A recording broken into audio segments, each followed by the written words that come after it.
نبی محمد کا اسلامی انتہا پسندوں کے لیے پیغام۔ مصنف حضرت زاہد خان علیہ السلام۔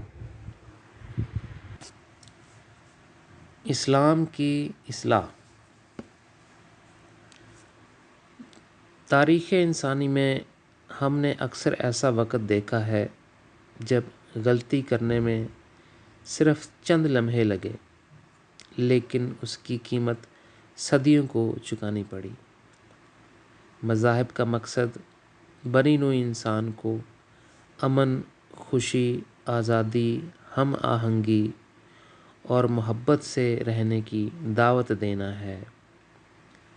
خدا نے انسان کو محبت کی تکمیل کے لیے پیدا کیا۔ خدا کے نام پر انسانوں کا قتل عام کرنے والے اسلام اور انتہا پسندوں کے لیے اب وقت آ گیا ہے کہ وہ اس بات پر نظر ثانی کریں کہ کیا وہ واقعی خدا کی منشا پوری کر رہے ہیں یا وہ برائی کا شکار ہو گئے ہیں۔ یہ ان کے لیے بھی وقت ہے بحیثیت انسان ساتھیوں اور اپنے لیے ہمدردی محسوس کریں۔ ہمارے موجودہ وقت میں خدا اور جنتوں نے اپنے برگزیدہ نبی پر کیا وحی کی ہے، اسے پڑھیں۔ اگر ہم خدا کی آواز کو سنیں گے تو ایک نئی صبح طلوع ہوگی اور ہم خدا کی بادشاہی میں ایک خاندانی دنیا کے طور پر زندگی گزاریں گے۔ اگر ہم خدا کی آواز کو نظر انداز کریں گے تو برائی کا تاریک دور ہمیں اپنی لپیٹ میں لے لے گا۔ 21ویں صدی میں ابلیس روس اور انتہا پسند اسلامی دہشت گردوں کو ایٹمی ہتھیاروں کے ذریعے اس زمین کو تباہ کرنے کے لیے استعمال کرنا چاہتا ہے۔ اس راستے پر ہو سکتا ہے کہ ہم عیسائیت کی مدد سے، طاقت کے استعمال سے اور بہت سی قربانیوں کے ساتھ اسلامی ممالک میں ایک سطحی جمہوریت قائم کر سکیں۔ تاہم اسلامی دنیا آزادی، انسانی حقوق، حقوق نسواں وغیرہ کے خلاف مزاحمت اور بغاوت جاری رکھے گی جب تک کہ خدا کا براہ راست عمل اس مسئلے کو حل نہیں کر دیتا۔ قابل فطرت جس نے اسلامی تاریخ میں اتنے بڑے تنازعات اور جدوجہد کی، ابلیس سے تعلق رکھتا ہے جو شیطان بن گیا۔ معزز قارئین، اگر اس کتاب کا مواد اسے پڑھ کر آپ کو چھو جائے، پھر یہ آپ کو خدا کے دل کے قریب لے جائے گا۔ مجھے امید ہے کہ اس سے آپ کو اس زمین پر خدا کی دنیا قائم کرنے میں میری مدد کرنے کی ترغیب ملے گی۔ ایک امکان یہ ہے کہ آپ عطیے سے اس کام میں تعاون کریں۔ اس طرح یہ کتاب دوسرے انسانوں کو بھی مفت دی جا سکتی ہے۔ اس کے ساتھ ساتھ مجھے ایسے لوگوں کی تلاش ہے جو ان کتابوں کو تقسیم کرنے میں میری مدد کریں۔ میں ہر قسم کے تعاون کے لیے شکر گزار ہوں جو مجھے دیا جا سکتا ہے۔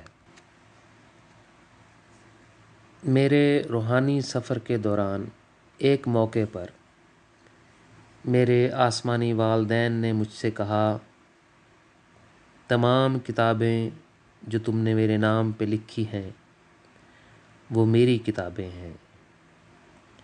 جو کوئی بھی حال میں یا مستقبل میں مواد کو تبدیل کرتا ہے، خواہ وہ صرف ایک حصہ ہو، ہٹانے، تبدیل کرنے یا شامل کرنے سے سچائی اور محبت کے درخت سے الگ ہو جائے گا۔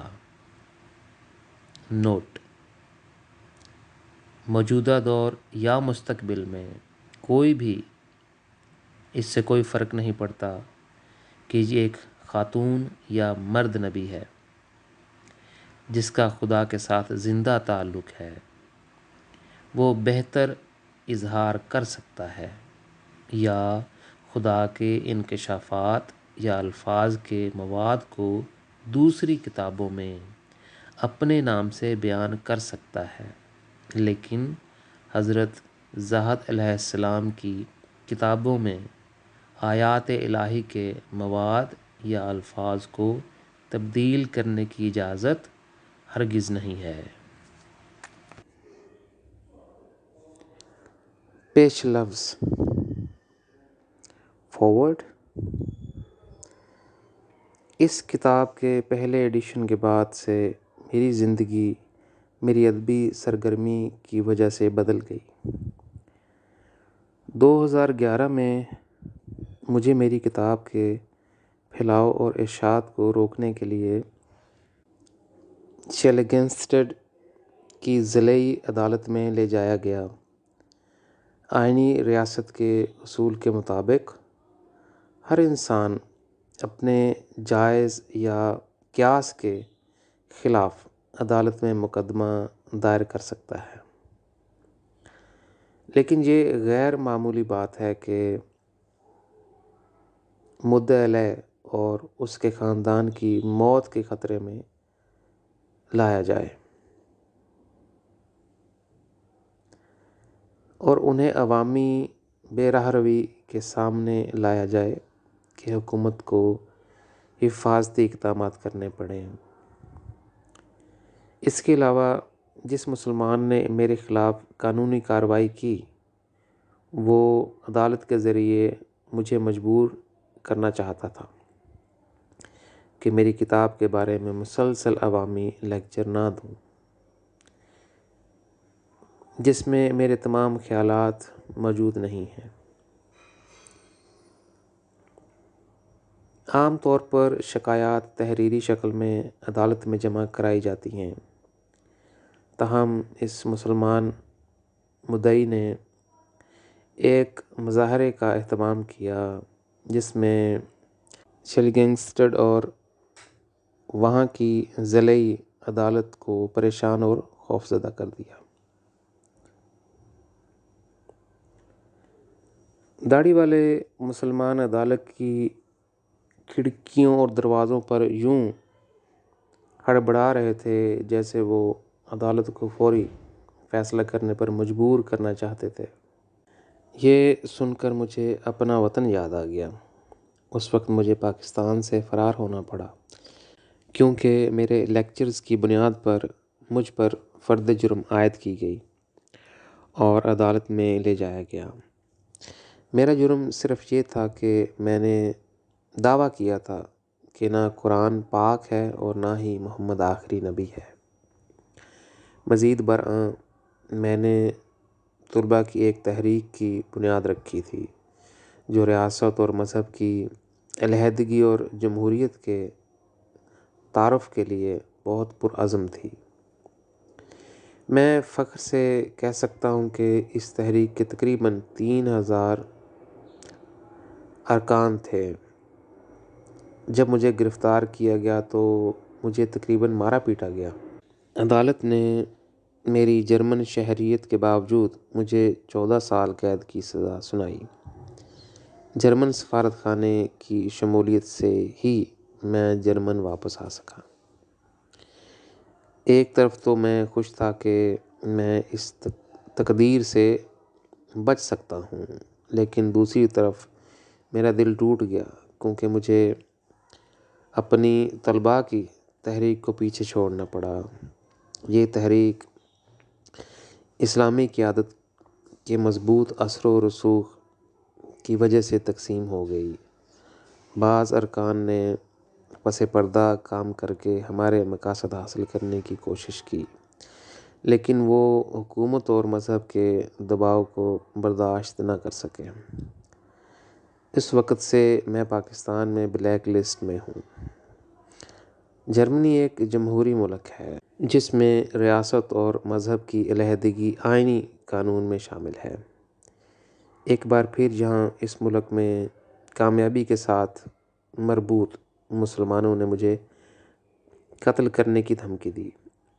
اب جو بھی یہ سمجھتا ہے کہ یہ صرف ایک بار کی بات ہو سکتی ہے وہ غلط ہے۔ مسلمانوں نے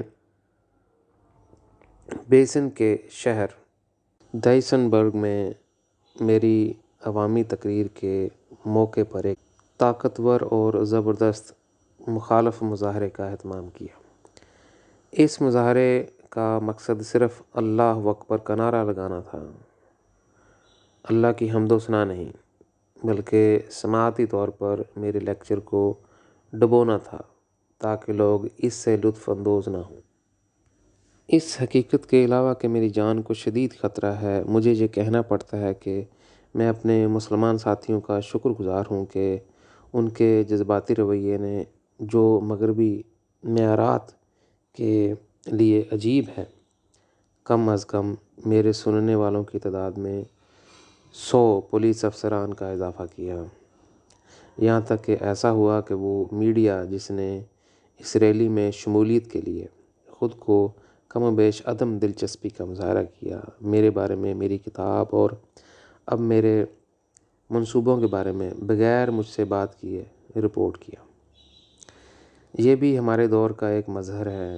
اس دوران میں علاقائی عدالت ڈارمسٹڈ میں مقدمے کا حوالہ دیا گیا۔ کسی کو یہ فرض کرنا چاہیے میرے مذہبی مخالفین وقت کے ساتھ ساتھ سماجی طور پر تعمیل کا برتاؤ کریں گے، لیکن یہاں بھی دور سے مسلمانوں نے 8 کلومیٹر طویل احتجاجی مارچ کا اہتمام کیا، جس میں سینکڑوں پولیس افسران بھی شامل تھے تاکہ مجھ سے ملاقات ہرگز نہ کر سکیں۔ میں یہ تاثر دینا چاہتا ہوں کہ میں ان واقعات کو ہلکے سے لے رہا ہوں۔ میں اپنے قارئین کو بتانا چاہتا ہوں کہ اسلامی ممالک میں جو کچھ ایران، پاکستان، سعودی عرب یا افغان میں ہوتا ہے اور جو روزانہ ٹیلی ویژن، اخبارات یا خبروں میں رپورٹ ہوتا ہے، وہ ہمارے جمہوری ملک میں ہمارے دروازے کے سامنے ہو رہا ہے۔ بے شک میں اپنے اور اپنے خاندان کے بارے میں فکر مند ہوں، لیکن میں پہلے ہی اپنے اسلامی وطن سے فرار ہو چکا ہوں۔ اب میں مغربی جمہوریت کے دل میں رہ رہا ہوں۔ دھمکیوں کا نہ صرف زبانی اظہار کیا جاتا ہے بلکہ وہ انٹرنیٹ پر بھی پھیلائی جاتی ہیں۔ مجھے بتاؤ کہ مجھے کہاں جانا چاہیے؟ آسٹریلیا میں، ابوریجر یا قطب شمالی؟ دوسرا متبادل یہ ہوگا کہ چپ رہوں، آنکھیں بند کروں اور اس مسلم خطرے سے منہ موڑ لوں جو پورے مغربی معاشرے تک انفرادی انبلیورز کے خلاف ہے۔ میں پہلے ہی 56 سال کا ہوں۔ میں اس مسئلے کو حل کرنے کے لیے اگلی نسل پر بھروسہ کر سکتا ہوں۔ یہ متبادل میرے لیے رشین رولٹ کی طرح لگتے ہیں۔ ہمارے ملک اور دیگر تمام جمہوری ممالک کا کیا بنے گا جب اسلام اپنے تمام ماننے والوں کے ساتھ آبادی کی اکثریت کا حامل ہوگا اور نتیجتاً پارلیمنٹ میں تمام نشستوں کی اکثریت ہوگی؟ کیا میری قسمت ایک خاص معاملہ ہے؟ کیا کولون میں 2012 میں پولیس اہلکاروں پر سیلفیوں کے چاقو سے حملے اور کولون کے ایک ریپر کے خلاف فتوے کا اعلان میرے مقابلے میں کیا وہ صرف گانا ہے؟ صرف افسوسناک واقعات اور استثناء ہے۔ ڈارمسٹڈ کی علاقائی عدالت نے ابھی تک مقدمہ خارج کر دیا ہے۔ ٹیلی ویژن نے اس معاملے کی خبر دی ہے۔ میں جانتا ہوں کہ میرے بہت سے مخالفین کا دعویٰ ہے کہ مسلمانوں کا بڑا حصہ جو یورپ میں رہنے والے مغربی معاشرے میں شاندار طور پر مربوط ہے، میں اس سے متفق ہوں۔ اس کے باوجود مجھے یہاں جرمنی میں رہنے والے مسلمانوں کی طرف سے میری رائے کی وجہ سے قتل کی دھمکیاں مل رہی ہیں۔ 2 حملے کا رخ موڑا جا سکتا ہے۔ میرے پاس مسلمانوں کے خلاف کچھ نہیں۔ میں خود ایک قدامت پسند اسلامی تعلیم کے زیر اثر پلا بڑھا ہوں۔ اس کے باوجود میں اپنے مقالے پر قائم ہوں کہ اسلام میں فوری اصلاح کی ضرورت ہے۔ بصورت دیگر یہ مغربی معاشرے اور آخرکار جمہوریت کے لیے خطرہ بن سکتا ہے۔ مسلمان مجھے ذہنی مریض کہتے ہیں اور وہ مجھے نفسیاتی علاج کروانے پر مجبور کرنا چاہتے ہیں۔ امتحانی اہم نکتہ یہ ہو سکتا ہے کہ میں یہ اعلان کرتا ہوں کہ محمد زمین پر آخری نبی نہیں ہے اور اس کے نام پر مختلف قوموں کے بہت سے لوگوں کے خلاف جرائم کا ارتکاب کیا گیا ہے۔ ایک بار پھر میں یہاں واضح طور پر زور دیتا ہوں کہ میں نے یہ نہیں کہا کہ محمد مجرم ہے، صرف تشدد کے ان جرائم کی مذمت کی ہے جو اسلام کے نام پر دوسرے لوگوں کے ساتھ کیے گئے ہیں۔ میرے بہت سے مغربی ساتھی مسلمانوں کی طرح ہوں گے جب وہ سنتے ہیں کہ میں اپنے آپ کو نبی کہتا ہوں، کیونکہ میرا اپنے خالق سے براہ راست تعلق ہے۔ اس سے کوئی فرق نہیں پڑتا کہ لوگ اسے اللہ، خدا یا یہوہ کہتے ہیں۔ میرے دوسرے جرمن ساتھیوں کی رائے ہے کہ موجودہ تنازع خالصتاً مذہبی نوعیت کا ہے، لہٰذا دونوں فریق مکمل طور پر گھنے نہیں ہیں اور اس لیے کسی کو پوری بات پر توجہ نہیں دینی چاہیے۔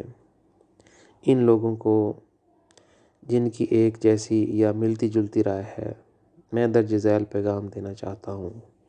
ہو سکتا ہے کہ مغربی آبادی کا ایک بڑا حصہ عیسائیت، یہودیت یا کسی مذہب سے تعلق رکھتا ہو اور پہلی نظر میں ان کا اس سے کوئی تعلق نہ ہو۔ اسلام میں اصلاح کی ضرورت پر اختلاف۔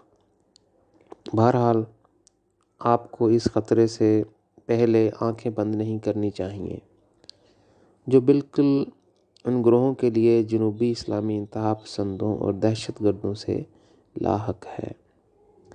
میں نے کبھی نہیں سنا کہ دبئی میں کسی مسجد کو دھماکہ خیز مواد سے اڑا دیا گیا ہو، یا برج خلیفہ یا پینٹامینیم جو کہ فلک میں چند 100 میٹر بلند ہیں کو امریکہ میں جڑواں ٹاورز کی طرح زمین بوس کر دیا گیا تھا۔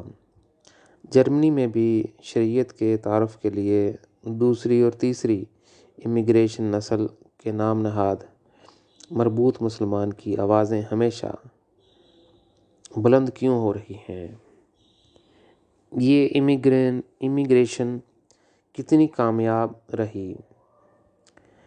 جرمنی حکمران جمہوریت اور قانونی نظام کے لیے ان کی آبائی وطن کی وفاداری کتنی بڑی ہے؟ جب اسلام اتنا شاندار مذہب ہے جو اس قدر امن پسند ہے اور ہر فرد کی عزت کا احترام کرتا ہے، تو پھر مسلمان اپنے وطن واپس کیوں نہیں جاتے؟ وہاں شریعت کے تحت رہتے ہیں۔ وہ یہاں ہر طرح سے شریعت کیوں متعارف کروانا چاہتے ہیں؟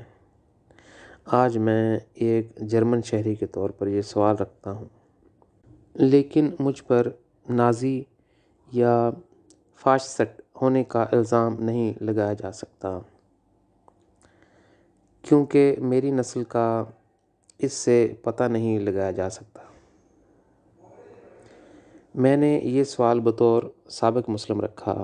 ہر آدمی کو، خواہ وہ خدا پر یقین رکھتا ہو یا نہ رکھتا ہو، اس حقیقت سے آنکھیں بند نہیں کرنی چاہیے کہ مسلمان انتہا پسندوں اور دہشت گردوں کے حملوں کا مقصد ہماری دوسری قوموں اور دوسرے عقیدے کے لوگوں پر ہوتا ہے۔ اب آنکھیں بند کر کے انتظار کرنے کا مطلب کھلی آنکھوں سے مسلمانوں کی کھلی چھری میں بھاگنا ہے۔ ان تشدد کے حملوں کی وجہ یہ ہے کہ اسلامی مذہب میں بہت مضبوطی اور مکمل طور پر منحصر ہے، کیونکہ محمد نے خود اس کی بنیاد رکھی تھی، اور بالکل اسی کے بارے میں اپنی کتاب، جس کا نام ہے نبی محمد کا اسلامی انتہا پسندوں کے لیے پیغام، میں بات کرتا ہوں۔ دنیا کے مختلف سوچ رکھنے والے آبادی کے گروہوں پر ان غیر انسانی حملوں کو روکنے کے لیے اسلام کی اصلاح کی فوری ضرورت ہے، لیکن یہ ضروری اصلاحات ہیں جن کی قرآن و حدیث نے اجازت نہیں دی۔ وہ محمد کی تعلیمات میں اصلاحات کا امکان بھی نہیں ہے، لیکن انہیں اسلام اور اس کے پیغمبر کی تعلیم کے خلاف براہ راست حملے کے طور پر دیکھا جاتا ہے۔ میں اس کتاب کے قارئین کو بتانا چاہتا ہوں کہ میں اپنے آپ کو نبی کہتا ہوں، اور پھر بھی میں اپنے روحانی حواس کا مالک ہوں۔ بچپن سے میں نے روحانی نظارے کیے ہیں۔ میں اپنی روح کے ساتھ سفر کر سکتا ہوں، فرشتوں، مختلف مذاہب کے پیغمبروں اور دیگر مخلوقات سے بات کر سکتا ہوں۔ جی ہاں، میں نے خدا کو دیکھا ہے، میں نے اس سے بات کی ہے، اور میں نے اسے سب سے منفرد، غیر متعصب، مہربان، محبت کرنے والا اور امن پسند خالق کے طور پر جانا۔ میں یہاں اس موضوع پر مزید تفصیل میں نہیں جا سکتا، کیونکہ میں نے اپنی کتابوں میں اپنے تمام تجربات لکھے ہیں، جن میں خدا دکھائی دینے والا خدا ہے، جو انسانیت پہ ایک مرئی خدا کے طور پر ظاہر ہوتا ہے۔ ایک اور کتاب سچے لمحات خدا کے ساتھ، اور ایک اور کتاب خدا لوسیفر اور آسمانی مخلوقات کے ساتھ گفتگو۔ سخت الفاظ میں خدا نے مجھے 2 مشن دیے ہیں، اسلام کی اصلاح کے لیے، اور پھر دوسرے مذاہب کو زمین پر خدا کی بادشاہت کے قیام کی بنیاد بنانے کے لیے۔ وہاں تمام انسان بغیر کسی مصیبت اور جنگ کے خدا کے ساتھ امن کے ساتھ رہ سکتے ہیں۔ خدا نے جرمنی کو اپنے منتخب ملک کے طور پر منتخب کیا ہے، جہاں سے اس کا الہی نور یورپ اور پوری دنیا میں چمکے گا۔ میں جانتا ہوں کہ میرے مغربی ساتھیوں کا ایک بڑا حصہ مجھے یہاں لاجواب کہہ سکتا ہے۔ ہر کوئی اپنی مرضی پر یقین کرنے کے لیے آزاد ہے، لیکن میرے جرمن ساتھیوں کو اس سے کوئی فرق نہیں پڑتا کہ آیا میں مذہبی یقین سے کام کرتا ہوں، کیونکہ خدا نے مجھے مشن دیا ہے، یا میں پوری انسانیت کے ساتھ ایک پرامن زندگی گزارنے کے لیے جو کر سکتا ہوں وہ کرتا ہوں۔ کیا ہم سب کا ایک ہی مقصد نہیں ہونا چاہیے، اور اسلامی انتہا پسندوں اور دہشت گردوں کے ذریعے خطرے کے خلاف مل کر کچھ نہیں کرنا چاہیے؟ لیکن کیا واقعی یہ خطرہ صرف اسلامی انتہا پسندوں اور دہشت گردوں سے آتا ہے؟ مجھے نہیں معلوم کہ مستقبل کیا لائے گا، اور یہ مجھے کہاں لے جائے گا۔ ایک چیز جو میں یقینی طور پر جانتا ہوں، میری زندگی، میری محبت اور وفاداری سب سے پہلے خدا اور میرے بنی نوع انسان ساتھیوں سے تعلق رکھتی ہے۔ اب اس باب کا دباچہ پیش خدمت ہے۔ پریفرنس۔ یہ کتاب نبی محمد کی گہری خواہش کے ساتھ لکھی گئی تھی۔ جس نے 1400 سال تک روحانی دنیا میں مشکل حالات میں زندگی گزاری۔ ایک نبی کے طور پر میرے ذریعے اسے اسلام اور اپنی زندگی میں غلط ہونے کا اعتراف کرنے کا موقع ملا۔ اسلام اور عیسائیت دونوں میں بہت سے اولیاء کرام نمودار ہوئے۔ اسلامی اور عیسائی اولیاء کرام قرآن اور بائبل کی نظیر ہیں، بلکہ محمد اور عیسیٰ کے بھی اپنے مذہب کے بانیوں سے بے پناہ محبت نے ان ولیوں کو اندھا کر دیا اور انہیں اپنے مذہب کی اصلاح سے روک دیا۔ کئی بار جنتوں نے اولیاء کرام پر یہ انکشاف کیا کہ انبیاء کی زندگی میں کیا غلطیاں ہوئیں اور بائبل اور قرآن میں کون کون سی آیات غلط تھیں۔ اولیاء کرام نے جب اس طرح کے نظاروں کے بعد اپنی مقدس کتابیں کھولیں تو انہیں آسمانی وحی کے بہت سے تضادات ملے۔ انہوں نے نتیجہ اخذ کیا کہ یہ انکشافات آسمان سے نہیں بلکہ ابلیس کی طرف سے آئے ہیں۔ یہ بعد میں تمام پہنچائے گئے انکشافات کی معیاری وضاحت بن گئی، جو کہ قرآن یا بائبل کے مطابق نہیں تھی۔ اس طرح 1000 سال سے زیادہ اسلام یا عیسائیت میں کوئی اصلاح ممکن نہیں تھی۔ یہیں سے ابلیس نے اپنی شطرنج کی بہترین چالیں چلیں۔ اس نے ان کے ساتھ دھوکہ کیا اور ان کے ہی ہتھیاروں سے انہیں مارا۔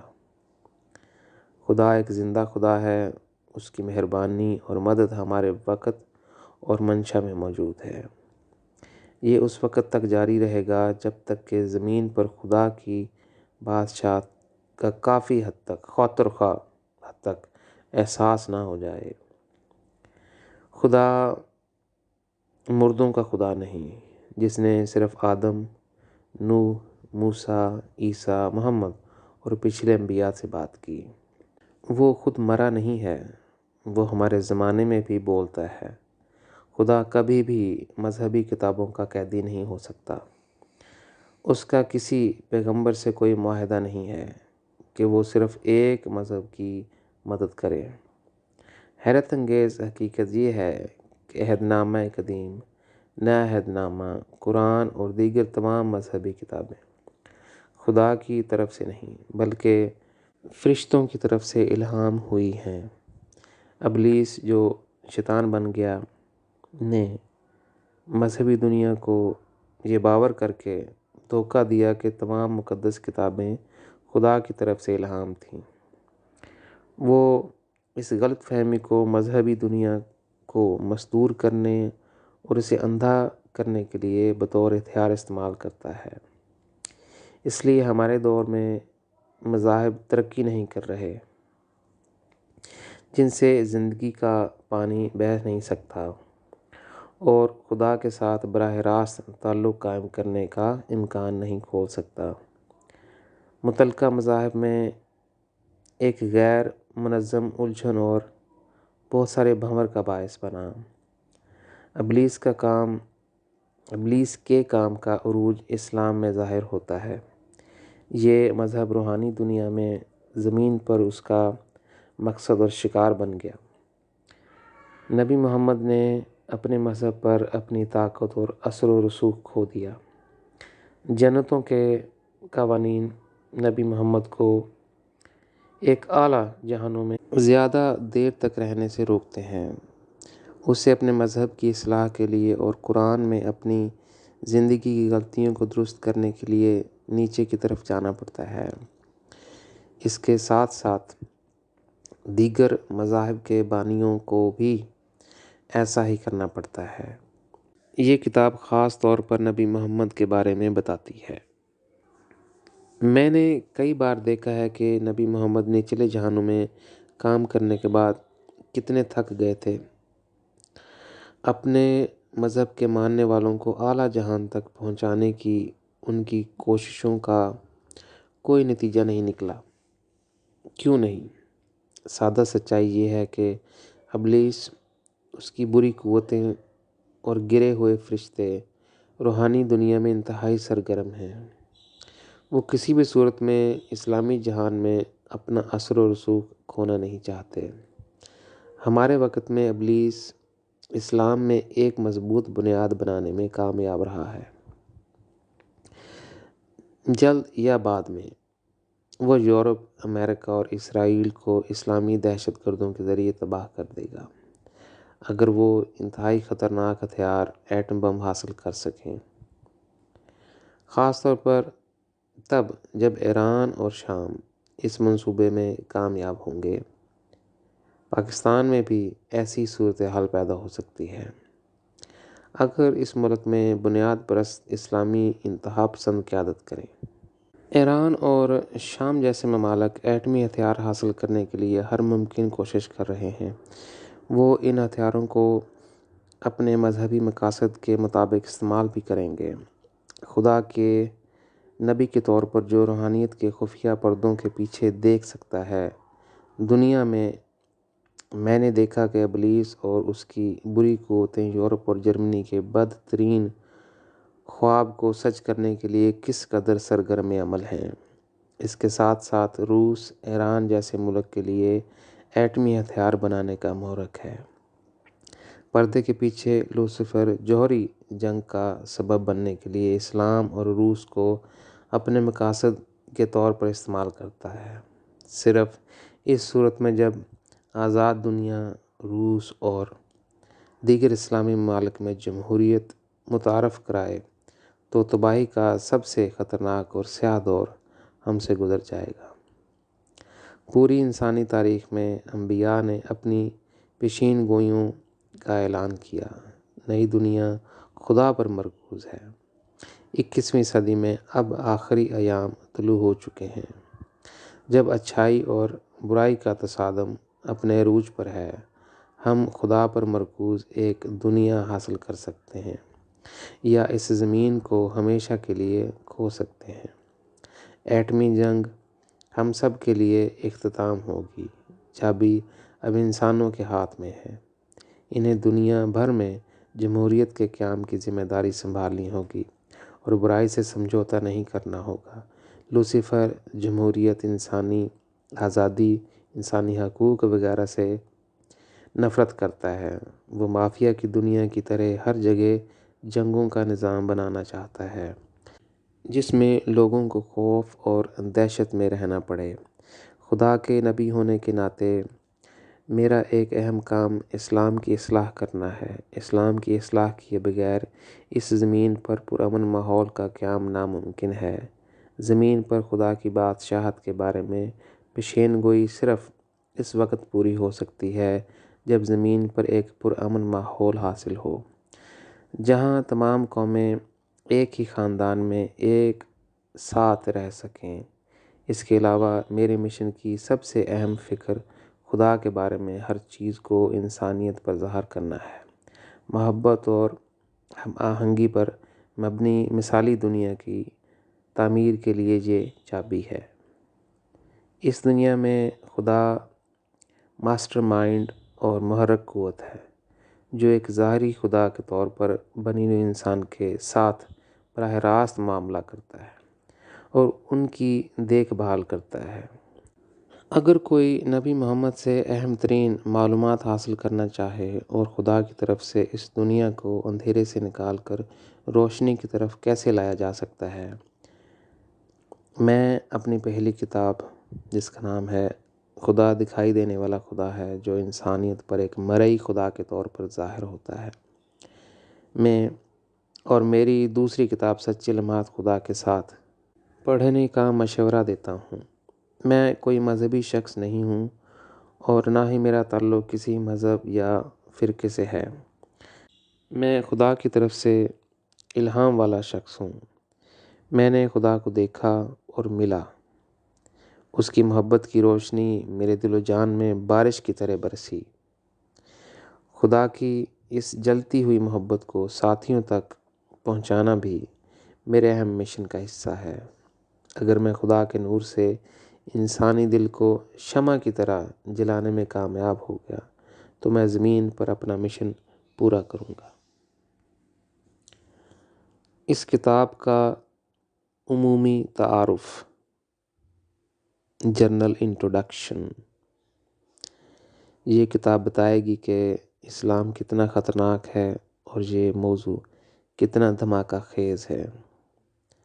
ہمارے کرۂ ارض کی تباہی، بالخصوص اسرائیل، امریکہ اور یورپ کی تباہی ہمارے دور میں جنوبی اسلامی انتہا پسندوں کے ذریعے ہو سکتی ہے۔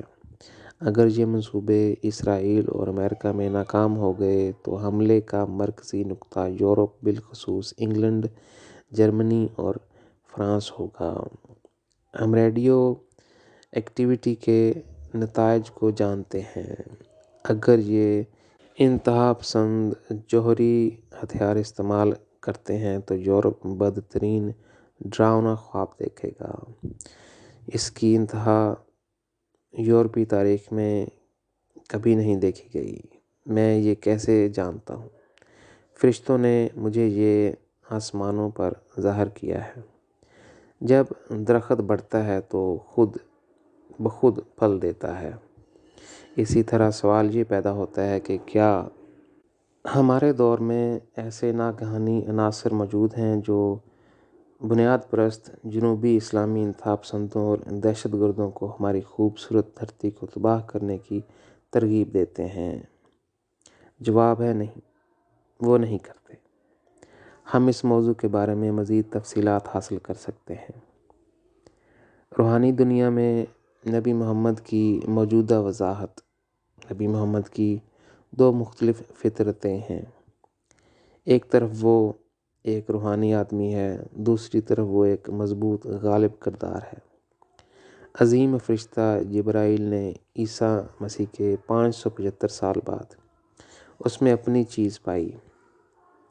محمد کی ان دو فطرتوں کی وجہ سے جبرائیل اس کے ساتھ صرف سمجھوتے کی بنیاد پر کام کر سکتا تھا۔ دوسری فطرت کے لیے دو چیزیں فیصلہ کن تھیں۔ ایک تو اس وقت عرب کا ماحول تھا، جنگل جیسا قانون تھا، بہت سے انبیاء ایسی غیر اخلاقی دنیا میں ناکام رہے۔ دوسرا مسئلہ یہ تھا کہ محمد نے کبھی بھی اپنے فیصلوں سے انحراف نہیں کیا اور اپنے اوپر کوئی تنقید برداشت نہیں کی۔ اس لیے اس نے جنتوں کے نام پر بہت سی غلطیاں کیں۔ اس لیے میں قرآن کو 3 حصوں میں تقسیم کرتا ہوں۔ پہلے حصے میں خدا اپنے دکھوں کو بنی نوع انسان پر ظاہر کرتا ہے۔ دوسرے حصے میں وہ سخت قوانین اور رسول ہیں جو فرشتوں اور بڑے فرشتوں نے نازل کیے ہیں۔ اس حصے کو شریعت بھی کہتے ہیں۔ تیسرے حصے میں نبی محمد نے اس وقت کے ماحول کو کنٹرول کرنے کے لیے اپنی حکمت کا استعمال کیا۔ اس لیے ہمیں قرآن میں خدا اور جنتوں کے نام پر مخلوط تعلیمات اور وحی ملتی ہیں۔ اس کی وجہ سے پیدا ہونے والی پیچیدگیوں کو اس کتاب کے ایک اور باب میں مزید تفصیل سے بیان کیا جائے گا۔ میں نے روحانی دنیا میں نبی محمد سے مختلف سوالات پوچھے۔ سب سے پہلے میں یہ جاننا چاہتا تھا کہ اس جنوبی اسلامی انتہا پسندی کی ابتدا کہاں سے ہوئی۔ اس نے مجھے بتایا کہ وہ اس کا براہ راست ذمہ دار ہے۔ دوسری بات، میں نے پوچھا کہ کیا قرآن پاک ہے؟ نبی محمد نے جواب دیا نہیں۔ اس نے اپنے اختیارات کا استعمال کیا اور اپنے وقت کے لوگوں کو قابو کرنے کے لیے اس میں اپنے بہت سے خیالات ڈالے، کیونکہ بہت سے ایسے جنوبی انتہا پسند تھے جو تشدد کے علاوہ کوئی دوسری زبان نہیں سمجھتے تھے۔ تیسری بات، میں نے کہا کہ اسلام کے وجود میں آنے سے پہلے عورتوں کے پردے کی کوئی وجہ نہیں تھی، اور پوچھا کہ کیا خدا اور فرشتوں نے تمہیں بتایا تھا کہ عورتوں کو اپنے آپ کو ڈھانپنا چاہیے اور پردہ کرنا چاہیے؟ اس نے تردید کی اور اعتراف کیا کہ یہ خیال براہ راست اس کی اور اس کے قریبی پیروکاروں خصوصاً عمر کی طرف سے آیا۔ وہ خواتین کو پرسکون اور اس لیے ماتحت رکھنا چاہتے تھے کیونکہ ان سے بہت سے مسائل پیدا ہوتے تھے۔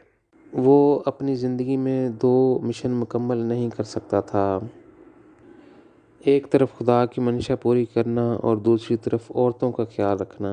اس نے کہا، تاہم آخر میں نے ان دونوں خواتین کے لیے بہت سے اچھے کام کیے تھے۔ ان کی پہلے کوئی قدر نہیں تھی۔ خواتین کے لیے تنگ ماحول تھا۔ لڑکی کی پیدائش خاندان کے لیے بہت بڑی بدقسمتی تھی۔ اکثر اوقات نوزائیدہ بچی کو ریت میں دفن کر دیا جاتا تھا۔ محمد سے میرا چوتھا سوال تھا، مسلمان اسرائیل سے نفرت کیوں کرتے ہیں؟ وہ اس ملک کو تباہ کرنے کے لیے اتنا ناپسندیدہ کیوں محسوس کرتے ہیں؟ اس نے جواب دیا، میں اس کا ذمہ دار ہوں، کیونکہ میں پورے دل سے یہودیت کو تباہ کرنا چاہتا تھا۔ میں نے اپنے پیروکاروں سے کہا کہ 20 یہودیوں کے اسلام قبول کرنے کے بعد تمام اسرائیل اس کی پیروی کریں گے۔ میں انہیں اپنے دل میں پسند نہیں کرتا تھا اور میں انہیں معاف نہیں کرنا چاہتا تھا۔ اگر کوئی ہمارے موجودہ دور میں مسلمانوں اور اسرائیل کے لیے محمد کی مکمل گواہی اور اس کے پیغامات کو پڑھنا چاہتا ہے تو اسے اپنی پہلی کتاب، جس کا نام ہے خدا دکھائی دینے والا خدا ہے جو انسانیت پہ ایک مرئی خدا کے طور پہ ظاہر ہوتا ہے، تجویز کرتا ہوں۔ اب ہم اس کتاب کا آغاز ایک ایسے باب سے کرتے ہیں جس کا نام ہے کیا قرآن پاک ہے؟ Is the Quran holy؟ 1400 سال بعد محمد روحانی دنیا میں اسلام کی اصلاح کے لیے بات کرتا ہے۔ اسلام میں بہت بڑے صوفی آئے لیکن وہ اس کی اصلاح نہ کر سکے۔ وہاں اسلامی ممالک میں اسلام کے خلاف اعلان کرنے کا کوئی طریقہ نہیں تھا۔ اگر وہ اسلام کے خلاف صرف ایک لفظ کہہ دیتے تو یہ ان کی زندگی کا خاتمہ ہو جاتا۔ اسلامی عقیدے میں قرآن مطلق ہے، کچھ بھی شامل کرنا یا ایک جملہ چھوڑنا ممکن نہیں ہے۔ اب میں قرآن کو 3 حصوں میں تقسیم کرتا ہوں۔ پہلے حصے میں خدا نے انسانیت کے بارے میں اپنے دکھ کا اظہار کیا جو اسے چھوڑ کر چلی گئی۔ اس حصے میں تمام تعلیمات غیر مشروط ہیں۔ دوسرا حصہ فرشتوں کے ذریعے منتقل کی گئی تعلیمات پر مشتمل ہے۔ ان میں رہنمائی اور قوانین شامل ہیں جو اس وقت کی ضروریات کے مطابق ہیں۔ ان تعلیمات سے ہم دیکھ سکتے ہیں کہ ان دنوں عرب کے حالات وحشیوں سے بھی بدتر تھے۔ فرشتوں کا پہلا مقصد اس وقت کے لوگوں تک انسانیت پہنچانا اور پھر خدا کی طرف بڑھنے میں ان کی مدد کرنا تھا۔ فرشتوں کو ان تعلیمات پر مکمل اختیار حاصل تھا اور اس لیے وہ تبدیلیاں کر سکتے تھے۔ تیسرے حصے میں محمد کی تعلیمات ہیں جو ان کی روحانی نشوونما پر مرکوز ہیں۔ محمد میں بہت سی کمزوریاں تھیں جن پر وہ قابو نہیں پا سکا۔ اس نے اسے چھپانے کے لیے قرآن میں شامل کیا اور اپنی تعلیم کو اس طرح قانونی شکل دے دی جیسے اسے خدا یا عظیم فرشتہ جبرائیل نے پہنچایا ہو۔ اس لیے اس کی تمام کمزوریاں قرآن کا حصہ بن گئیں۔ محمد نے عرب اور اپنے مذہب کو کنٹرول کرنے کی اپنی تعلیم کو قرآن میں بھی ظاہر کیا تھا۔ وہ اس بات سے بچنا چاہتا تھا کہ اس کے پیروکار بعد میں دوسرے مذاہب کی پیروی کریں گے۔ 32 نکات 32 points۔ یہاں میں قرآن و حدیث کی بنیاد پر 32 نکات دکھاؤں گا۔ محمد کی تعلیم میں اور بھی چیزیں ہیں، لیکن میں اس پر بات پھر کروں گا جب صحیح وقت آئے گا۔ ان 32 نکات نے قرآن کو مکمل طور پر مستور کر دیا، اور بنیاد پرست انتہا پسندوں نے اس غلط تعلیم کا فائدہ اٹھایا۔ محمد نے درج ذیل گواہی دی۔ نمبر 1، عورتوں کا پردہ خدا اور جنتوں کی منشا نہیں تھی۔ میں نے یہ اپنے حسد کی وجہ سے قانون نافذ کیا۔ نمبر 2، خدا نے مجھے سردار فرشتہ جبرائیل کے ذریعے ظاہر کیا کہ مجھے صرف ایک عورت عائشہ کی اجازت تھی، وہ میری ابدی بیوی تھی۔ خدا کی منشا کے خلاف میں نے پیغام بدل کر 9 عورتوں سے شادی کر لی۔ نمبر 3، میں نے کچھ خصوصی قوانین بنائے۔ مثال کے طور پر، اگر ایک عورت نے خود کو مجھے پیش کیا، میں یہ قبول کر سکتا ہوں۔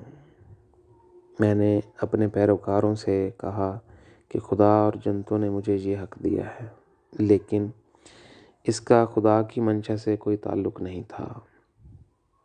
نمبر 4، میں ہمیشہ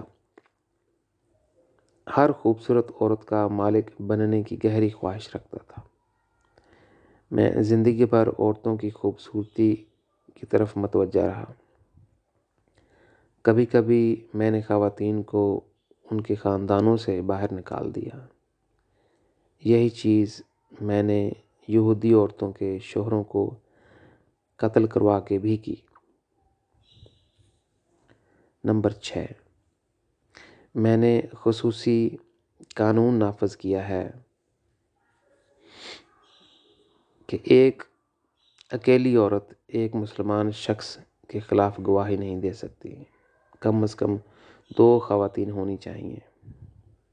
نمبر 7، قرآن میں لکھا ہے کہ جب مرد کو اپنی بیوی کی وفاداری پر شک ہو، اسے اس کے بارے میں بات نہیں کرنی چاہیے، لیکن اسے کچھ دنوں کے لیے گرفتار کر لینا چاہیے۔ ضرورت پڑنے پر اسے مارنے کی اجازت ہے۔ نمبر 8، کئی سالوں سے خدا اور فرشتوں نے مجھے واضح طور پر بتایا کہ وہ تشدد نہیں چاہتے۔ سخت الفاظ میں کہوں تو میں پہلے پرتشدد حملے کا ذمہ دار ہوں۔ میں نے دمشق سے مکہ جاتے ہوئے ایک قافلے پر حملہ کیا تاکہ اس کا سامان چھین لیا جائے۔ یہ عمل ہمیں پہلی جنگ کی طرف لے گیا۔ نمبر 9، جب تک میں زندہ تھا میں خود پر تنقید برداشت نہیں کر سکتا تھا۔ جب بھی کسی مشہور شخص نے مجھ پر تنقید کرنے کی ہمت کی، میں نے اسے اپنے پیروکاروں کے ذریعے قتل ہونے دیا۔ نمبر 10، فرشتہ جبرائیل کے ذریعے خدا نے مجھ پر ظاہر کیا کہ مجھے یہودیت اور عیسائیت کے ساتھ متحد ہونا چاہیے۔ میرے دل میں نے عیسائیت کو قبول نہیں کیا اور یہودیوں سے ناراض تھا۔ بعد میں جب میری طاقت مضبوط ہوئی، میں نے یہودیوں کو مارنے اور انہیں ان کی سرزمین سے نکالنے کے لیے وجوہات تلاش کیں۔ اس لیے روحانی دنیا میں خدا مجھ سے بہت ناراض تھا۔ نمبر 11، ایک واقعے میں میں نے 900 یہودیوں کو اس لیے قتل کیا کہ وہ میرے خلاف کچھ کرنے جا رہے تھے۔ نمبر 12، میں نے قرآن میں یہ قانون رکھا ہے کہ تم ایک کافر کو جہاں بھی پاؤ قتل کر سکتے ہو۔ یہ حکم خدا کی طرف سے نہیں آیا۔ میں نے اس امکان کو بنیادی طور پر یہودیوں کے خلاف استعمال کیا۔ نمبر 13، بعض مواقع پر میں یہودیوں سے بہت خفا اور ناراض تھا۔ میں نے انہیں چوہوں کی اولاد کے طور پر کہتے ہوئے ان کی توہین کی، حالانکہ میں جانتا تھا کہ ان کے آباء و اجداد ابراہیم، اسحاق اور یعقوب جیسے نبی تھے۔ اس وجہ سے یعقوب، کچھ دوسرے یہودی نبی اور بادشاہ ڈیوڈ اور سلیمان روحانی دنیا میں مجھ سے کوئی تعلق نہیں رکھنا چاہتے۔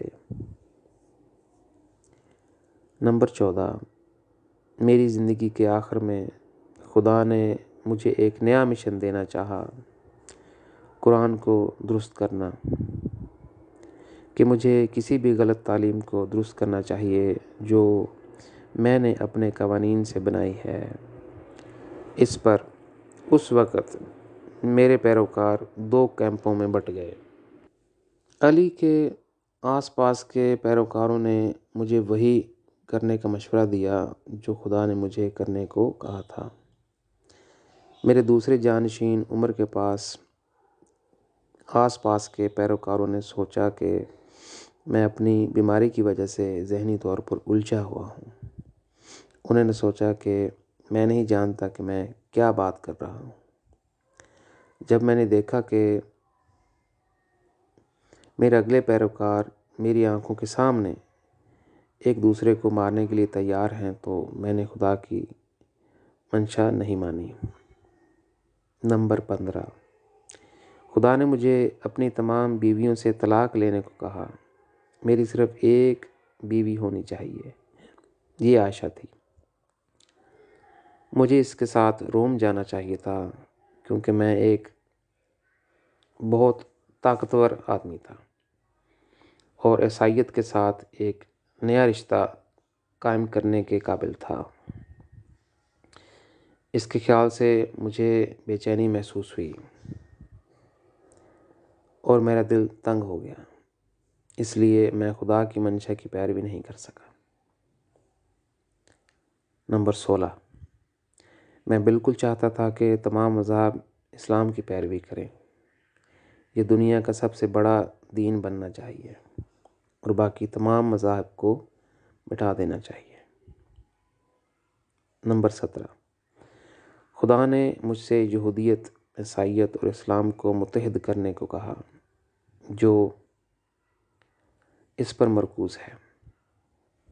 میری زندگی کا اختتام، میں نے یہاں خدا کی پیروی نہیں کی کیونکہ مجھے یہ پسند نہیں تھا۔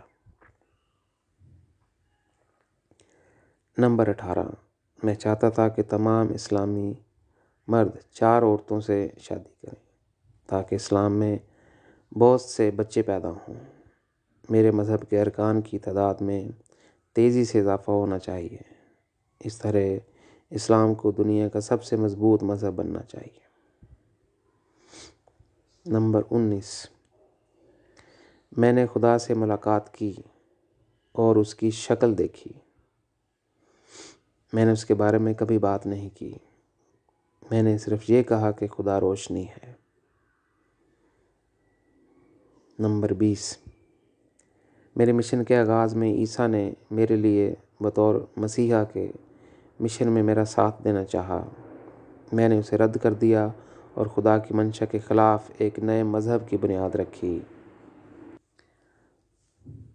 نمبر 21، فرشتے جبرائیل کو میرے ساتھ کام کرنا پڑا جب کوئی دوسرا چارہ نہیں تھا۔ جب بھی فرشتے کسی نبی کے ساتھ کام کرتے ہیں ایک نیا مذہب ابھرتا ہے۔ نمبر 22، در حقیقت فرشتہ جبرائیل چاہتا تھا کہ میں بعد میں براہ راست خدا کے الفاظ پر عمل کروں۔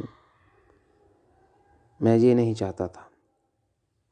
میں یہ بھی نہیں کر سکا کیونکہ میں فرشتہ جبرائیل پر بہت زیادہ منحصر تھا۔ نمبر 23، خدا قرآن میں ان حصوں کو ختم کرنا چاہتا تھا جو میں نے ڈالے تھے۔ میں نے کہا ایسا نہیں کرنا کیونکہ یہ میرے لیے ناممکن تھا۔ نمبر 24، میں ذمہ دار ہوں کہ فلسطین اور اسرائیل کے درمیان تنازعات آج تک حل نہ ہو سکے۔ نمبر 25، میں نے بہت سے یہودی قبائل کو ان کی سرزمین سے نکال دیا کیونکہ میں نے ان کے لیے ہمدردی اور رحم محسوس نہیں کیا۔ نمبر 26، خدا نے مجھ سے یہودیوں سے اتنی ہی محبت کرنے کو کہا جتنی میں اپنے خاندان سے کرتا تھا۔ کئی بار میرے رشتہ داروں نے یہودیوں سے بدتر سلوک کیا۔ یہ میرے بدترین دشمن تھے، لیکن میں یہ بات اپنے دل میں قبول نہیں کر سکتا۔ نمبر 27، مختلف مواقع پر میں نے یہودیوں پر حملہ کیا اور انہیں ان کی بیویوں اور بچوں سے الگ کیا، جنہیں میں نے غلام بنایا اور اپنے پیروکاروں میں تقسیم کیا۔ میں نے تمام نوجوان یہودیوں کو قتل ہونے دیا۔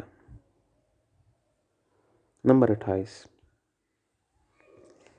میں نے جان بوجھ کر کہا کہ میں آخری نبی ہوں اور خدا میرے بعد مزید سچائی ظاہر نہیں کرے گا۔ میں نے اپنی زندگی میں ان تمام لوگوں کو قتل کرنے کا حکم دیا جو نبی ہونے کا دعویٰ کرتے تھے۔ میں چاہتا تھا کہ مستقبل میں ایسے انبیاء آئیں جو یہ جان لیں گے کہ میں نے اپنی کمزوریوں کو چھپانے کے لیے قرآن میں اپنے قوانین داخل کیے ہیں۔ نمبر 29، میں نے بہت سے قوانین داخل کیے ہیں۔ مثال کے طور پر عہد نامہ قدیم کے قوانین، جیسے کہ ایک یہ کہ آنکھ کے بدلے آنکھ یا دانت کے بدلے دانت۔ دوسرے میں نے پرانے عربی قوانین سے لیے ہیں، جیسے غیر قانونی غیر ازدواجی تعلق کا شبہ ہونے پر عورت کو سنسار کرنا، یا چوری کے بعد کسی شخص کے ہاتھ کاٹ دینا۔ حالانکہ جنتوں نے مجھے اپنے ساتھیوں کے لیے زیادہ رحم کرنے اور ایسی سخت سزائیں نہ دینے کا مشورہ دیا تھا، میں نے اسے نظر انداز کر دیا۔ نمبر 30، میں نے یہ قانون بھی نافذ کیا کہ مرد اپنی بیوی سے صرف لگاتار 3 بار طلاق کہہ کر طلاق دے سکتا ہے، اور اس کے ذریعے مردوں کو عورتوں پر اپنی برتری کا مظاہرہ کرنا چاہیے۔ اگر طلاق یافتہ عورت اپنے شوہر کے پاس واپس آنا چاہتی تھی تو اسے پہلے دوسرے مرد کے ساتھ سونا پڑتا تھا۔ میں نے یہ قانون خواتین کو سزا دینے کے لیے بنایا تھا۔ نمبر 31، میں نے اعلان کیا کہ میری موت کے بعد کوئی میری بیویوں سے شادی نہیں کرے گا، کیونکہ ایسی جنتوں کی طرف سے اجازت نہیں ہے۔ میں نے یہ قانون خود بنایا کیونکہ میں اپنی بیویوں کے بارے میں بہت جذباتی تھا۔ میں یہ برداشت نہیں کر سکتا تھا کہ میری موت کے بعد ان کا کوئی اور ہو۔ بعد میں میری بیویوں کو روحانی دنیا میں حقیقت کا پتہ چلا اور مجھے چھوڑ دیا۔ نمبر 32، جب میں نے دوسروں کے خلاف جنگ کا اعلان کیا تو میں نے اپنے پیروکاروں سے کہا کہ جب وہ شہید ہو کر مریں گے تو بہت ساری خوبصورت عورتیں روحانی دنیا میں ان کا انتظار کر رہی ہیں۔ میں نے صرف ان کی حوصلہ افزائی کے لیے یہ کہا کیونکہ میں جانتا تھا کہ وہ خوبصورت خواتین کو کتنا پسند کرتے ہیں۔ ان کی شہادت کے بعد انہیں روحانی دنیا میں تلخ حقیقت کا پتہ چلا جو خواتین انہیں دی گئیں۔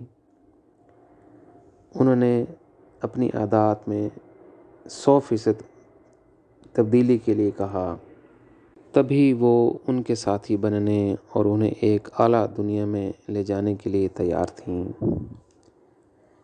ان میں سے اکثر اپنی عادات کو تبدیل کرنے سے قاصر تھے اور ان مادہ مخلوقات نے انہیں چھوڑ دیا۔ وہ نچلے جہانوں میں ناخوش رہے۔ شہداء کے لیے یہ قانون صرف میری زندگی کے دوران ہی درست تھا۔ کیونکہ میں نے خاص طور پر فرشتہ جبرائیل کے ساتھ اس پر گفت و شنید کی تھی، میں نے اپنے پیروکاروں سے اس بارے میں بات نہیں کی۔ آج تک وہ یہ سمجھتے ہیں کہ شہید ہونے کے بعد، ان کی موت کے بعد بہت سی خوبصورت عورتیں آسمان پر ان کا انتظار کر رہی ہیں۔ ابلیس نے اپنے فائدے کے لیے اس قانون کا بے حد غلط استعمال کیا۔ اب ہم اگلے باب میں آ گئے ہیں، عورتوں کی خوبصورتی، محمد کی کمزوریاں، beauty of woman, weaknesses of Muhammad. پیش کردہ کہانی عائشہ محمد کی بیوی نے مجھے روحانی دنیا میں سنائی۔ ایک جنگ کے دوران میں نے بہت سے قیدی بنائے، ان میں ایک عورت بھی تھی جس کا نام جویریہ تھا۔ وہ بہت خوبصورت تھی اور محمد سے بات کرنا چاہتی تھی۔ میں نہیں چاہتی تھی کہ وہ محمد سے ملے، کیونکہ میں جانتی تھی کہ وہ اسے دیکھتے ہی اسے چاہے گا۔ کسی طرح میں اسے روک نہیں سکتی تھی۔ اس نے محمد سے ملاقات کی اور کہا، میں قبائلی رہنماؤں میں سے ایک کی بیٹی ہوں اور میں چاہتی ہوں کہ تم میری مدد کرو اور میرے لوگوں کو رہا کرو۔ محمد نے جواب دیا، میں تمہیں ایک بہتر پیشکش کروں گا۔ اگر تم مجھ سے شادی کرو گی تو میں تمہاری بہت سی خواہشات پوری کروں گا۔ اتفاق یہ محمد نے مجھے بتایا کہ کوئی بھی عورت خود کو اس کے سامنے پیش کر سکتی ہے۔ اس کا مقصد صرف خوبصورت عورتوں کی خواہش پوری کرنا تھا۔ محمد نے مجھے عائشہ کے بارے میں ایک کہانی بھی سنائی۔ ایک دن میں نے ایک شدید سر درد اور بہت تیز بخار میں نے اپنی پسندیدہ بیوی عائشہ سے کہا کہ اگر تم میرے لیے مر گئی تو میں تمہیں اپنے ہاتھوں سے دفن کروں گا، میں تمہارے لیے جنت میں اعلیٰ جہان میں داخل ہونے کی دعا کروں گا۔ اس نے جواب دیا کہ وہ میرے لیے نہیں مرے گی، کیونکہ جیسے ہی وہ مرے گی میں دوسری خوبصورت عورت سے شادی کروں گا۔ اب ہم نئے باب میں آ گئے ہیں۔ محمد سردار فرشتے جبرائیل اور دوسرے فرشتوں کا معروض تھا۔ محمد was the object of archangels Gabriel and other angels۔ انسانی تخلیق کے مقابلے میں فرشتے قابیل جیسی تخلیق ہیں، جو چاہتے ہیں کہ انسانی تخلیق ان کے نیچے رہے۔ اب حابیل کے طور پر عیسیٰ خدا کا براہ راست آبجیکٹ تھا، کیونکہ وہ پہلا شخص تھا جس نے 4000 سال کی تاریخ میں خدا کو باپ کہا۔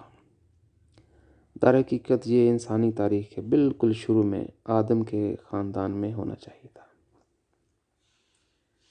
اس وقت انسانیت کو پہلے سے ہی خدا کے ساتھ براہ راست تعلق تلاش کرنا چاہیے تھا۔ عیسائیت کی بنیاد ایک نئے مذہب کے طور پر رکھی گئی تھی، کیونکہ عیسیٰ خدا کی بادشاہت کو خاطر خواہ طور پر قائم نہیں کر سکا۔ لہٰذا فرشتہ جبرائیل نے پال کے ساتھ مل کر نئے مذہب عیسائیت کو تلاش کرنے کے لیے کام کیا، جس کا تعلق پال سے نہیں ہے، نہ ہی عیسائیت سے۔ اگر عیسیٰ نے زمین پر خدا کی منشا کو کافی حد تک پورا کیا ہوتا تو خدا نظر آتا اور بنی نوع انسان کے ساتھ اس کا زندہ رشتہ ہوتا۔ صرف 575 سال بعد فرشتہ جبرائیل نے اسماعیل کے نسب میں ایک نبی کی تلاش کی۔ جبرائیل کی تلاش کے اس زمانے میں کئی لوگ ایسے تھے جو نبی بننے کے اہل تھے۔ جبرائیل نے محمد کا انتخاب کیا کیونکہ اس نے اس کے اندر ایک ایسا شخص پایا جو اس کی اپنی فطرت کے سب سے زیادہ قریب تھا۔ بعد میں جب محمد نے اپنی قابیل جیسی فطرت کی وجہ سے یہ اعلان کیا کہ اس کے بعد کوئی نبی نہیں آئے گا، تو اس نے یہ موقع ہر اس شخص کے لیے لیا جو اس کے بعد نبی بننے کے قابل ہو سکتا تھا۔ میں نے اپنی پہلی کتاب میں اس کے بارے میں مزید تفصیلات لکھی ہیں۔ کتاب کا نام ہے خدا دکھائی دینے والا خدا ہے جو انسانیت پہ ایک مرئی خدا کے طور پر ظاہر ہوتا ہے۔ ایک باب میں محمد کی روحانی دنیا میں خدا کی منشا کے لیے زاہد کو خفیہ گواہی۔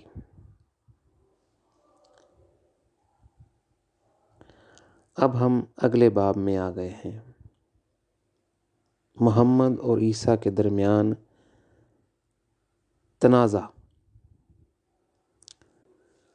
The conflict between Muhammad and Jesus۔ فرشتے جبرائیل اور دوسرے فرشتوں نے محمد میں اپنا معروض یعنی آبجیکٹ پایا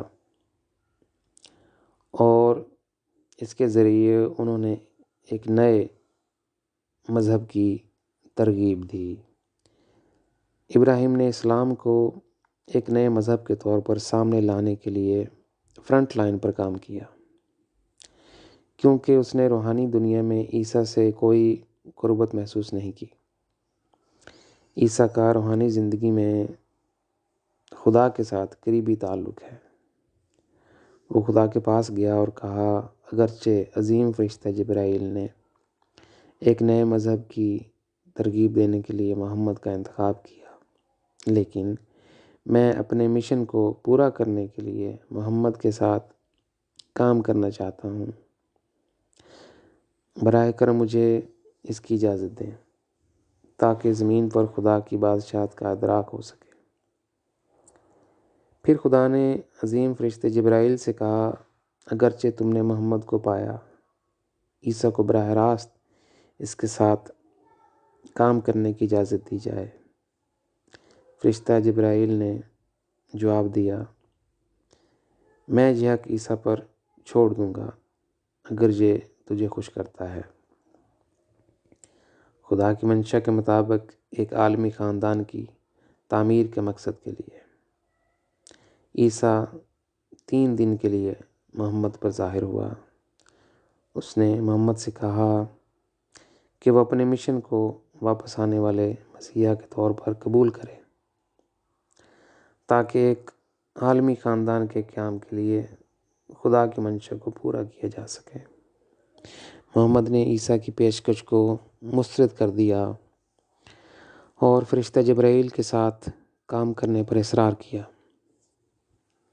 عیسیٰ نے محسوس کیا کہ محمد اس کے مشن کو نہیں لے گا، اس لیے وہ روحانی دنیا میں واپس آیا اور فرشتہ جبرائیل نے محمد کے ساتھ بہت سرگرمی سے کام کیا۔ سوال یہ پیدا ہوتا ہے کہ محمد نے ایک قابیل نما شخص کے طور پر عیسیٰ کو ایک حابیل نما شخص کے طور پر خدا کی منشا کے لیے اپنا مشن پورا کرنے کی اجازت کیوں نہیں دی؟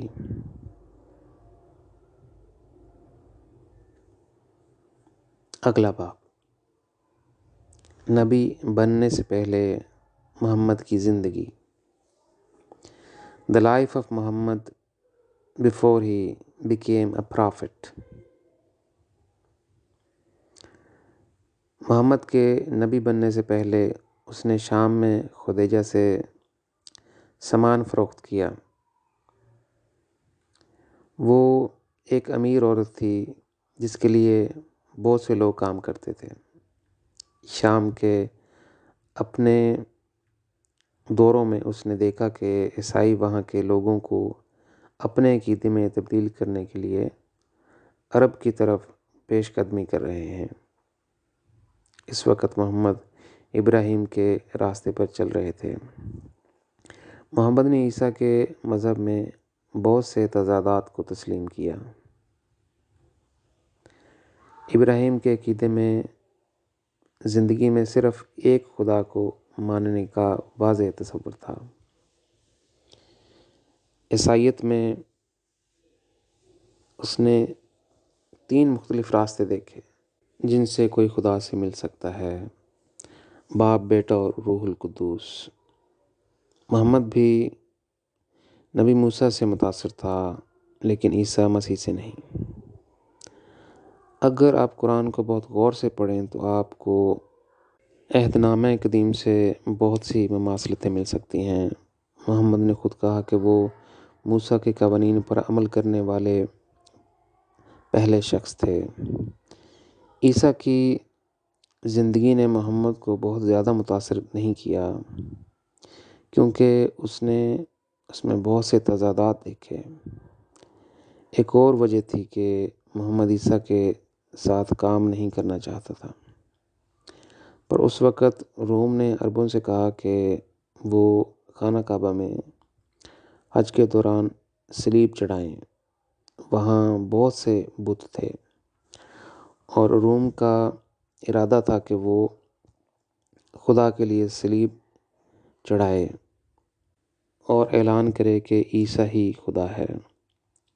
دوسری طرف اس حق کے بدلے میں روم عرب کو بہت سے کنوؤں کی تعمیر کے لیے فراخ دلانہ مادی فوائد اور مالی امداد دینا چاہتا تھا۔ عرب کے قائدین روم کی شرائط پر راضی ہو گئے اور مالی مدد قبول کرنے پر آمادہ ہو گئے کیونکہ صحرا میں پانی زندگی کا ذریعہ تھا۔ اس وقت محمد نبی نہیں تھے لیکن ان کا احترام کیا جاتا تھا۔ اس کی حکمت نے کعبے میں عیسیٰ کی صلیب کو قائم کرنے سے روک دیا۔ اس نے قبائلی سرداروں سے کہا کہ اگر تم عیسائیوں کو خدا کو کعبے میں صلیب پر چڑھا دو گے تو باقی تمام معبود اپنی قدر کھو دیں گے اور رفتہ رفتہ روم اور عیسائیت کا عقیدہ پورے عرب میں پھیل جائے گا۔ پھر تمہارے معبودوں کی ضرورت کم اور ختم ہو جائے گی۔ روم کی مادی پیشکش اور فوائد صرف تھوڑے وقت کے لیے ہوں گے۔ روم اسے عرب میں عیسائی مذہب پھیلانے کے لیے ایک چال کے طور پر استعمال کرتا ہے۔ رومی تمہارے معبودوں کو تباہ کرنا چاہتے ہیں اور بعد میں تم اپنی قدر کھو دو گے۔ وہ مادی فوائد بھی ختم ہو جائیں گے جو تم اپنے معبودوں سے حاصل کرتے ہو۔ عرب قبائلی رہنماؤں نے اس کے موقف کو سمجھا اور روم کی پیشکش کو ٹھکرا دیا۔ اگر انہوں نے واقعی کعبے میں دوسرے خداؤں کے درمیان عیسائی صلیب کو کھڑا کیا ہوتا تو فرشتوں کے لیے محمد کے ذریعے ایک نیا مذہب بنانا بہت مشکل تھا۔ آخر کار جبرائیل محمد کے ذریعے نئے مذہب اسلام کی بنیاد ڈالنے میں کامیاب ہوا۔ میں نے صرف چند وجوہات دی ہیں کیونکہ بصورت دیگر یہ کتاب بہت زیادہ بڑی ہو جائے گی۔ اگلا باب، انتہا پسندی اور دہشت گردی کا آغاز محمد سے ہوا۔ Extremism and terrorism began with محمد۔ اپنی ذات پر تنقید کا فقدان محمد کی عظیم ترین کمزوریوں میں سے ایک تھا۔ اس نے ایک آمر کی طرح برتاؤ کیا اور کسی ایسے سوال کی اجازت نہیں دی جس کا اس کی ذاتی زندگی سے کوئی تعلق ہو۔ قابیل جیسی دوسرے انبیاء میں بھی یہ کمزوری تھی۔ میں یہاں محمد کی زندگی سے مختلف مثالیں دے رہا ہوں۔ اگر کوئی اس پر تنقید کرتا تو اس نے اپنے پیروکاروں سے پوچھا، اس شخص کو مارنے کے لیے کون تیار ہے؟ آج محمد کی یہ فطرت اسلامی انتہا پسندوں کے رویے اور ان کے مجرمانہ اعمال میں ڈھل چکی ہے۔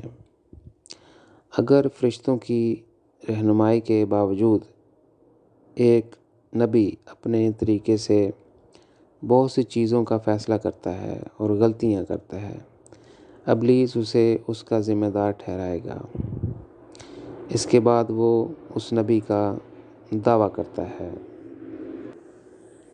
ایسا کرنے سے ابلیس انسانیت کو تباہ کرنے کے لیے پیغمبر کے مذہب کو روکتا ہے اور اس کا غلط استعمال کرتا ہے۔ میں آپ کو یہ سمجھنے میں مدد کے لیے چند مثالیں شامل کرنا چاہوں گا کہ اسلام میں بنیادی دہشت گرد اور انتہا پسند کیوں ہیں۔ اس کا آغاز محمد سے ہوا۔